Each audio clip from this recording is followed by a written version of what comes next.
반갑습니다. 8월 넷째 주 하나님 말씀은 시편 26편 구약성경 820페이지 시편 26편의 말씀입니다. 시편 26편 구약 820페이지 우리 같이 한 목소리로 읽도록 하겠습니다. 내가 나의 완전함에 행하여 싸우며 흔들리지 아니하고 여호와를 의지하여 싸우니 여호와여 나를 판단하소서. 여호와여 나를 살피시고 시험하사 내 뜻과 내 양심을 단련하소서. 주의 인자하심이 내 목전에 있나이다. 내가 주의 진리 중에 행하여 허망한 사람과 같이 앉지 아니하였사오니 간사한 자와 동행하지도 아니하리이다. 내가 행악자의 집회를 미워하오니 악한 자와 같이 앉지 아니하리이다. 여호와여 내가 무죄함으로 손을 씻고 주의 제단에 두루 다니며 감사의 소리를 들려주고 주의 기이한 모든 일을 말하리이다. 여호와여 내가 주께서 계신 집과 주의 영광이 머무는 곳을 사랑하오니 내 영혼을 죄인과 함께 내 생명을 살인자와 함께 거두지 마소서. 그들의 손에 사악함이 있고 그들의 오른손에 뇌물이 가득하오나 나는 나의 완전함에 행하오리니 나를 속량하시고 내게 은혜를 베푸소서.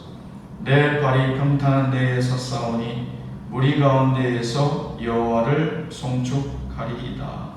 아멘. 같이 기도하겠습니다. 하나님 감사합니다. 오늘 보게 하신 말씀 시편 26편 1절로 12절의 말씀으로 내 뜻과 양심을 단련하소서라는 제목으로 하나님의 은혜를 청합니다. 아버지 하나님, 오늘도 예배 가운데 참여한 주의 백성들 그 심령을 긍휼히 여겨주셔서 진리와 생명 가운데로 인도하시고 저들에게 꼭 필요한 삶의 소망과 희망을 말씀을 통하여 허락하여 주시옵소서. 감사 찬양 영광은 주께만 올려드리옵고 부족한 종은 예수님 이름 의지하여 기도하였습니다. 아멘. 오늘 보게 하신 말씀 시편 26편 1절로 12절의 말씀으로 내 뜻과 양심을 단련하소서라는 제목으로 하나님의 은혜를 묵상하고자 합니다. 오늘 말씀의 제목이 단련하소서는 2절 말씀에 인용한 제목인데, 이것은 내가 운동에서 몸과 마음을 단련하다, 체력을 단련하다라는 그런 의미가 아니라 하나님 앞에 내 뜻과 양심을 검증받기 원합니다. 하나님, 내 하는 일과 내 생각하는 모든 일들을 주님께서 직접 보시고 시험하시고 때로는 판단하셔서 내가 정말 하나님 말씀 위에 의의 길에 서 있어 하나님 흡족한 삶, 원하는 삶 살아가고 있는지 주님께서 판단해 주시옵소서. 내 삶을 직접 보시고 검증하셔서 판단하여 주시옵소서라는 의미의 단련하소서입니다. 우리가 사실 누군가에게 나의 판단을 맡기는 것은 사실 쉽지 않죠. 우리가 주님 앞에 기도할 때도 주여, 일단은 나의 행위와 나의 생각과 판단이 옳은 걸로 간주하고 하나님 앞에 내 편에 서 주시기를 원하는 기도를 드리지 않습니까? 나의 삶의 내 생각은, 내가 걸어온 길은, 지금의 내가 주님 앞에 간구하는 기도의 제목은 다 옳으니 하나님 마땅히 들어주셔야 되지 않겠습니까? 라는 우리는 그러한 기도를 곧잘 드리곤 합니다. 그러나 우리가 그간 다윗의 시에서 보아왔듯이 다윗은 그러한 판단을 본인이 하지 않고 내 비록 하나님의 말씀 위에 서서 하나님이 원하는 삶을 살았다 자부할 수 있겠지만, 그럼에도 불구하고 하나님, 내가 정말 생각하고 지금 주님 앞에 아뢰는 삶의 그 방향과 계획들이 주님 앞에 온전한 판단이고 결정인지 주님께서 헤아려 검증해 주시옵소서 라는 의미입니다. 세상 가운데에서 우리가 가지 말아야 할 곳이 몇 군데, 자주 가지 않아야 될 곳이 몇 군데 있는데, 이제 그것이 바로 우리가 소위 경찰서, 그리고 병원, 그리고 법원, 이런 곳이죠. 사실 좋은 의미로 가는 곳은 아니죠. 내가 뭔가 잘못을 했거나 심각한 송사가 걸려 있을 때 우리는 경찰서나 법원에 의지할 수밖에 없고 판단에 따를 수밖에 없죠. 또 내 몸에 이상이 왔을 때 그것이 경증이든 중증이든 우리가 판단하지 않고 병원에 가서 의사의 판단을 기다리죠. 그래서 사실은 누군가에게 내 판단을 맡긴다는 것은 좋은 의미보다는 부정적인 의미일 때가 많이 있습니다. 그래서 사실은 피하고 싶고 사실은 드러내고 싶지 않은 것이 솔직한 우리들의 심정이죠. 그래서 우리가 주님 앞에 기도할 때에도 가장 중요한 기도의 첫 단계인 하나님 앞에 찬양과 영광을 올려드림, 그 다음이 바로 무엇입니까? 감사와 회개거든요. 근데 이 감사와 회개라고 하는 것은 나의 삶 가운데에 나의 나됨이 아니라 나의 삶 가운데 들어오신 하나님의 기준에 비추어서 내 것이 아니고 하나님의 내 것입니다 라고 고백하는 것이 바로 감사고, 내가 나의 삶 가운데 하나님의 것에, 하나님 주신 것에 대한 그 은혜에 대한 적절한 삶을 살지 못했음을 솔직하게 고백하는 것이 바로 회개인 것입니다. 곧 무슨 뜻이냐? 하나님의 기준에 따라서 감사와 또 회개가 우리가 주님 앞에 올려드릴 수 있는 것인데, 그것은 소위 하나님 앞에 온전히 판단을 의뢰했을 때, 하나님 앞에 검증받기를 두려워하지 않고 주님 앞에 선뜻 내 자신을 내려놓을 수 있을 때 가능한 것이 바로 감사와 회개라는 것이죠. 그래서 사실은 내가 주님 앞에 간절히 기도하는 것은, 간절히 주님 앞에 간구하는 것은 어떻게 보면 감사와 회개에 대해서는 쉬운 일이죠. 그러나 진정한 감사와 회개는 하나님의 기준, 하나님 우리 가운데 보여주신 예수 그리스도의 은혜의 기준에 맞추어서 우리가 인정하고 따라야 되기 때문에 사실은 쉽지 않은 하나님과의 교통의 과정 중에 하나인 것입니다. 다윗은 우리가 그동안 시편의 내용을 계속해서 보고 있지만 이 시편 26편도 사실 구체적인 배경은 드러나 있지 않지만 이 내용을 보아 하나님께서 내 삶을 통해 하나님의 공의를 드러내시고 하나님의 그 공의로 내 삶을 판단하셔서 나의 반대편에 있는, 때로는 나의 대적이 될 수 있는, 나를 억울하게 오도하고 매도하는 저들 가운데 나의 공의로움을 하나님께서 직접 판단하시고 나를 변호해 주시옵소서. 그러한 시가 바로 오늘 우리가 읽으셨던 시편 26편의 말씀인 것입니다. 우리가 세상 가운데서 어려운 일들, 또 억울한 일들, 생각지도 못한 일들을 처했을 때에 우리가 하나님 앞에 울며 불며 매달리는 것은 첫 번째는 내 감정이죠. 그리고 두 번째는 내 사고와 판단으로 일어날 수 있는 일이 아니고 내가 감히 그것을 내 잘못이라고 인정하지 않기 때문에 사실은 더더욱 억울하고 그 과정이, 그 인내할 수 없는 힘든 순간들을 우리가 보내지 않습니까? 그런데 다윗은 그 어떤 상황 가운데서도 늘 하나님의 기준 가운데로 자기의 문제를, 자기의 상황을 사실은 던져버립니다. 자기가 끌어안고 있지 않아요. 하나님, 내가 아는 지식으로는, 내가 아는 상식으로는, 내가 살아온 인생의 연륜으로는, 내 판단으로는, 내가 배운 바로는 그러한 기준을 그는 내놓지 않습니다. 그게 정말로 작은 것에서부터, 작은 것에, 사소한 것에서부터 그의 죽음에 이를 수도 있는 절체절명의 순간의 그의 상황들을 그는 늘 하나님의 기준을 하나님 앞에 먼저 기도 가운데 아뢰면서 그 기준 가운데로 자기의 상황을 던져버려요. 그래서 그 상황과 연계되어 있는 그 대적도 자기의 그 어떤 이웃과 또 자기의 친척과 자녀들과 그들에 대한 영혼에 대한 그 뭐라 할까, 미워하는 마음을 사실 우리가 엿볼 수 없어요. 왜? 그 상황 전체를 하나님 앞에 던져 놓았기 때문에 가능한 것입니다. 그러니까 어떻게 보면 하나님을 전적으로 의지하는 것이 우리에게는 정신적으로 굉장히 유익한 것이죠.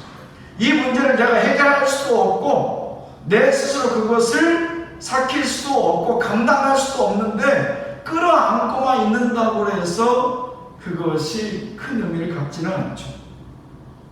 다윗은 늘 하나님 앞에 그가 왕이 되기 이전부터 이러한 훈련들을 수차례, 수없이 계속해서 그는 하나님으로부터 받게 되죠. 그 연단이 쌓여서 결국은 이스라엘의 전무후무한 성군으로 그가 취임하게 되는 것이죠. 하나님께서는 그러한 훈련을 통해서 모든 기준을 나의 기준이 아닌 자기의 삶의 모든 기준을 하나님의 기준으로 그 연단의 과정을 통해서 다윗을 바꿔놓는 작업을 하셨는지도 모릅니다. 그래서 그가 왕이 되었을 때에도 마찬가지로 그 모든 기준을 세상의 상식적인 기준과 사람들의 그 어떤 통념을 뛰어넘고 늘 하나님의 법을 우선으로 할 수 있었던 그러한 성군 다윗을 우리가 만나볼 수 있는 이유일 것입니다. 오늘 말씀을 통해서도 다윗은 한 5가지로 하나님 잘 보시고 나의 생각과 앞으로 나의 행할 바를 하나님께서 직접 판단하시고 때로는 시험도 하셔서 내가 잘못한 것이 있고 잘못 생각한 것이 있다면 분명 나에게 가르쳐 주시옵소서. 지금의 억울한 상황도 하나님이 아니라 하시면 억울할 것 없다 하면 전 전적으로 수긍할 것입니다. 하지만 하나님께서 보시기에도 내가 억울하다 여겨지시면 이 또한 하나님께서 직접 나서서 치리해 주옵소서 라고 다윗은 전적으로 그 상황뿐만 아니라 치리하는 과정과 결과까지도 주를 의뢰하고 있음을 볼 수 있습니다. 오늘 말씀에 다윗은 5가지로 정리해서 하나님 앞에 그가 앞으로 생각하고 행동하는 바를 검증받기를 원하는데 그 첫 번째는 진리 중에 행하며 악한 자와 동행하지 않겠습니다. 않게 하소서. 이렇게 그가 3절에서 고백하고 있죠. 여호와여 나를 살피시고 시험하사 내 뜻과 양심을 단련하시는데 주의 인자하심이 내 목전에 있나이다. 내가 주의 진리 중에 행하여 허망한 사람과 같이 앉지 아니하였사오니 간사한 자와 동행하지도 아니하리이다. 곧 나는 주님 주신 그 언약의 사랑, 그 구약의 그 율법과 우리 신약에 이르러서는 예수 그리스도의 그 은혜에 전적으로 나의 삶을 의지하고 기대하고 동행할지언정 악한 자와 동행하지 않을 것입니다. 않겠습니다. 이러한 고백을 그는 사실은 하나님 앞에 검증받기 원하면서 동시에 다짐하고 있는 것이죠. 그래서 때를 따라 내가 진리를 떠나거나 나도 모르는데 나는 그렇게 장담하였으나 내가 악한 자, 오만한 자와 더불어 동석하고 그들의 말에 내가 동참하여 공감하고 있거든 주님 나를 깨워주시고 다시금 진리로 돌아와 그들과 아버지 하나님 통행치 않게 하여 주시옵소서 라는 사실을 그 소망을 담고 있습니다.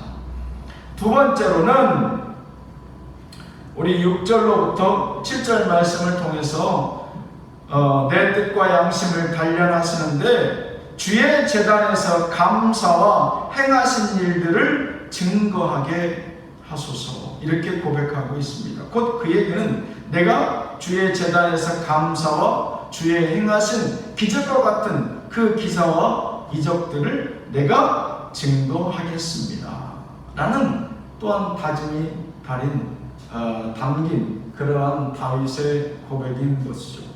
그러니까 주의 제단에서 감사와 행하신 일들을 증거한다는 건 뭐예요? 과거의 나의 삶을 통해서 구체적으로 역사하신 하나님의 능력을 인정하고 고백하는 그러한 많은 영혼들에게 나의 삶을 통해서 내가 아닌 하나님의 그 뜻과 의중을, 하나님의 의를 보이는 도구로 나를 사용하여 주옵소서.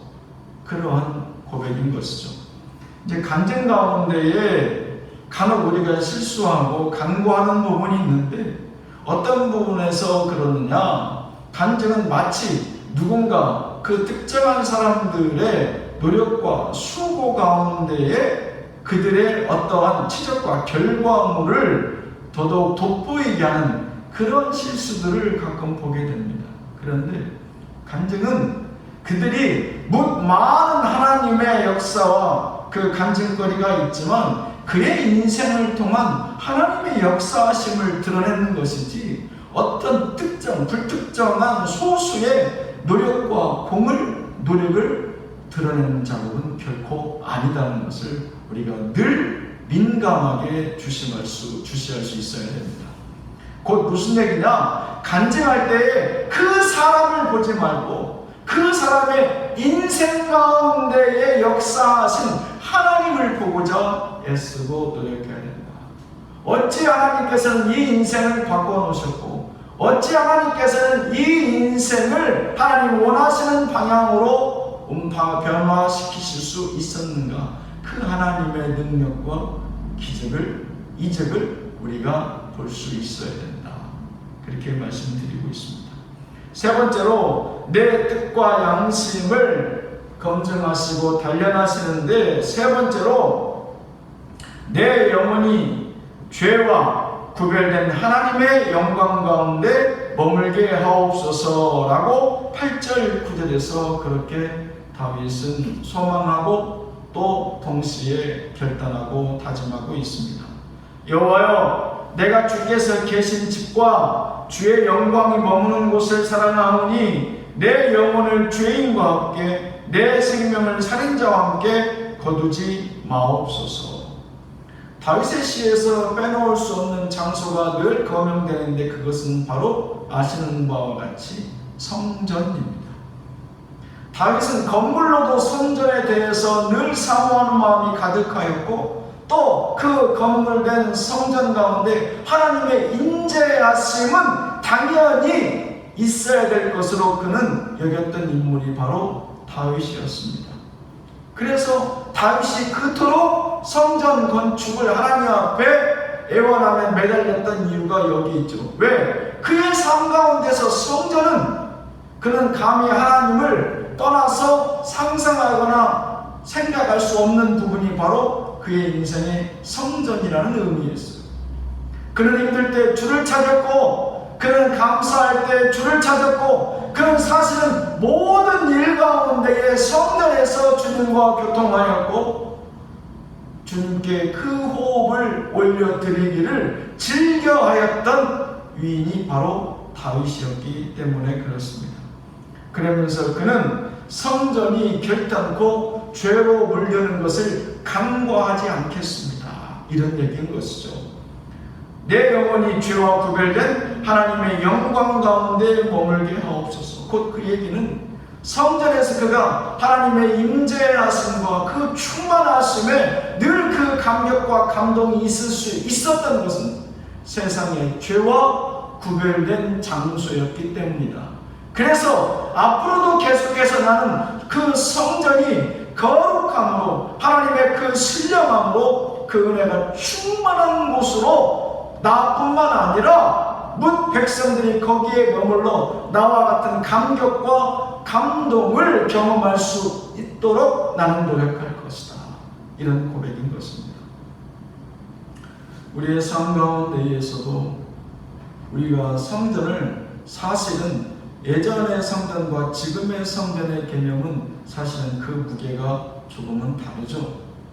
그때는 사실은 모든 것이 하나님의 전 교회 중심의 삶이었다면 조금씩 시대를 지나면서 그것이 약화되어 사실 지금의 교회의 의미라고 하는 것은 영상 예배를 통해서 우리가 상상했던 것보다 훨씬 더 빨리 약화되고 있음을 우리가 체감하게 됩니다. 하지만 이 교회라고 하는 건 건물뿐만 아니라 믿는 자들, 믿는 사람의 공동체라 하였습니다. 곧 모여서 예배하고 기도하고 성령의 충만하심과 하나님의 임재하심을 늘 경험할 수 있는 이 성전을 우리는 다윗과 같이 사실은 내 삶의 가장 중요한 장소요, 공동체요, 하나님과의 만남의 장소로서 늘 우리 마음 가운데 사모하는 마음을 잊지 말아야 될 줄로 믿습니다. 네 번째로 10절, 11절의 말씀을 통해서 내 뜻과 양심을 단련해 주시는데 정결한 삶으로 은혜 가운데 머물게 하옵소서. 10절 말씀에 그들의 손에 사악함이 있고 오른손에 뇌물이 가득하오나 나는 나의 완전함에 행하오리니 나를 순량하시고 내게 은혜를 베푸소서. 그는 이제 정치나 아니면 일반적인 사회 가운데 보통 사람의 삶 가운데에 아니면 그가 왕이 되어서 대내외 어떠한 사람들을 만나고 또 백성들을 치리함에 있어서 나는 결단코 불의와 불법과 찬동하거나 결탁하지 않겠습니다 라는 고백이 있는 것이죠. 정결한 삶이라고 하는 것은 무엇입니까? 그러한 세상의 불법과 불의와 위선과 거짓과 교만의 영과 그들과 괴를 같이 하지 않고 타협하지 않고 끝까지 하나님께서 나를, 예수 그리스도께서 나를 그 피로 깨끗이 정결케 해 주신 그 의미에 걸맞는 삶, 그 삶을 택하여 살아가므로 하나님께서 정결한 자에게 허락하시는 그 은혜의 축복만을 나는 사모하며 살아가겠습니다 라는 고백인 것입니다. 사실 물질적으로 아니면 요즘 세상 사람들의 많은 풍요로움이라는 단어에는 걸맞지 않는 표현일 수 있습니다. 그러나 이 당시에 다윗이 만약에 왕이 된 뒤였다라면 그는 그 세상에 그 누구도 넘보롭지 않은 부와 명예를 다 가졌을 거예요. 또 더 취할 수도 있는 위치였습니다. 그런 다윗의 이런 고백들은 우리에게 시사하는 바가 크죠. 곧 우리가 소위 추구하고 우리가 소망하는 세상적인 물질과 권력과 명예는 결코 하나님 택한 자들의 궁극적인 만족을 채울 수 없다. 물론 그것은 하나님이 원하시지도 않는 축복이다. 하나님이 원하시는 축복은 정결한 삶을 통해서 하나님께서 값없이 우리 가운데 허락해 주시는 그 은혜의 축복이야말로 진정 하나님 택하신 자들이 바라고 소망해야 될 완전한 축복이요 은혜인 줄로 믿습니다. 마지막으로 내 뜻과 양심을 단련하소서 라고 다윗이 고백하며 12절 말씀을 통해 볼 수 있듯이 온전한 구원의 찬양, 온전한 구원의 확신을 찬송케 하옵소서. 곧 나는 주께서 예수 그리스도의 보혈로 주님 주신 은혜로 내가 구원받았음을 그 확신 가운데 늘 찬양하는 인생이요 입술 되겠습니다라고 다시 한번 소원하고 결단하는 장면이 12절에 나열되어 있습니다. 다윗의 시를 보면 그 시 가운데 빼놓을 수 없는 두 개의 단어, 성전과 찬양입니다. 성전과 찬양. 그는 늘 하나님의 인재하신 가운데 머물기를 즐겨하였고 그 생에 지금 오늘도 26절 1절로부터 11절까지 내용에 보면 평탄하고 그의 삶이 완벽하고 그게 부족할 것이 없다는 내용이 아니잖아요. 악인들이 등장하고 그의 억울한 상황들을 우리가 유추해 볼 수 있고 행악자가 등장하고 또 그를 죄인과 또 살인자, 사악한 뇌물이 등장하는 내용들을 봐서는 그가 사실은 만만치 않은 상황들이에요. 그럼에도 불구하고 그는 12절에 주님 앞에 뭐라고 얘기합니까? 그럼에도 불구하고 그것보다 훨씬 더 큰 가치의 축복인 그 구원을 받은 이 영혼은 내 평생에 이 입술로 찬양이 멈추지 않게 하옵소서 라고 주님 앞에 다시 한번 결단하는 장면을 우리로 보게 하시는 줄로 믿습니다. 말씀을 정리하겠습니다. 주여 내 뜻과 양심을 단련하소서. 주께서 보시고 하시라고 내가 주님 앞에 이렇게 서원하고 내 가는 길이 주의 말씀 가운데서 내가 고백하고 결단하였더라도 틀리고 그 길이 아니라면 언제든지 나를 바로 잡아 하나님이 익혀 알려주시고 구원의 길로 세워주신 하나님 공의의 길로 나를 주장하여 주시옵소서 라고 다윗은 우리에게 그렇듯 말씀하고 계시는 줄로 믿습니다. 기도하겠습니다. 하나님, 다윗의 시 시편 26편을 통하여 내 뜻과 양심이 비록 주의 말씀 가운데 바로 서 있다 생각한다 할지라도 다시금 주님 앞에 소망하옵기는 주여 내 가는 길이 주님 원치 않는 길로 향하거든 언제든 주님께서 검증하시고 바로 잡아주시옵소서라고 다윗은 고백하고 다시금 주 앞에 서원하고 있음을 보게 하신 줄로 믿습니다.